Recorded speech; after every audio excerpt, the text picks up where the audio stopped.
so one of my areas, this is when I was out in the middle of nowhere area, and so when I first got called out there, I was junior, and then that companion went home, and I got called senior, and I trained. And it was a Brazilian, so it wasn't like a really hard training, but I was training, and I was new senior, so I felt a lot of pressure to be doing really well, you know, and we were struggling like crazy. In my mission, at least when I was there, there was pressure to baptize every week. So if you were going like a whole month without baptizing or a whole transfer, it was like, felt like the end of the world to you. And other missions, that's like, you know, not like that at all, but in our mission, that's how it was. So we were going week after week without even anything like progressing. So we were feeling really bad about that. And it was my companion's first transfer, and so I felt even more pressure to try to give her good experiences and things, you know. So we were really, really struggling. And we had this one really good family that we'd found. They were this town was very Catholic, very, very Catholic. And they were a very Catholic family. And they were very spiritual, and we had a very good lesson with them. And at some point we finally were trying to get them to come to church and to read and study, and they were not very sure, and they I don't know, they came to church one time and they were feeling really good about it, but it was because of their strong Catholic background, they were very reluctant to commit to baptism. And they didn't, you know, they're like, it's a good thing, but do we really have to get baptized? We have to like change our religions. We can't just like go to this church sometimes, kind of a thing. Which was very common for people to be kind of like that.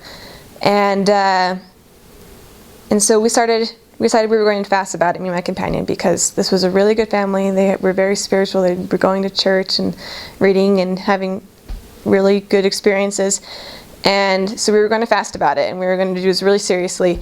And I think it was one of the first times, maybe even in my whole life, that I'd like really, really picked something very specific to fast about, and like really specifically looking for a result.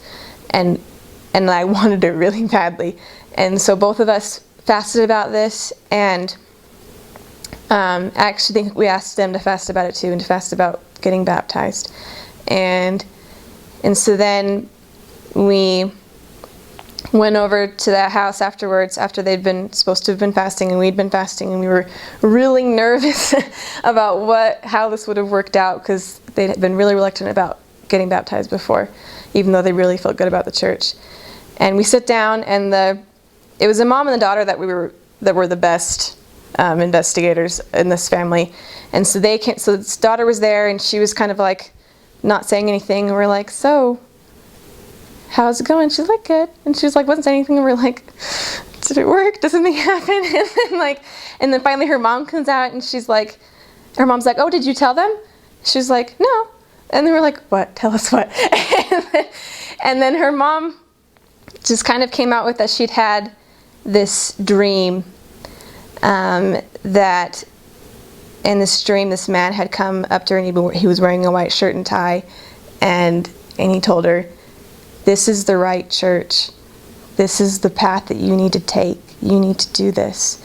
And she was like just in awe of this dream. She's like, "What do you think this was?" And we were just like, "Oh my gosh."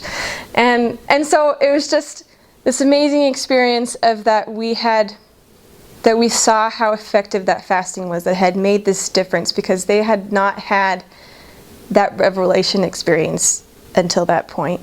So it was kind of that and several experiences actually in this area that kind of confirmed my testimony of fasting, and just how when you really pick something specific and are really wanting it and showing the Lord that miracles happen, that you get like things like this. You see answers, you see that the Lord is listening, and that He's going to give you those tender mercies.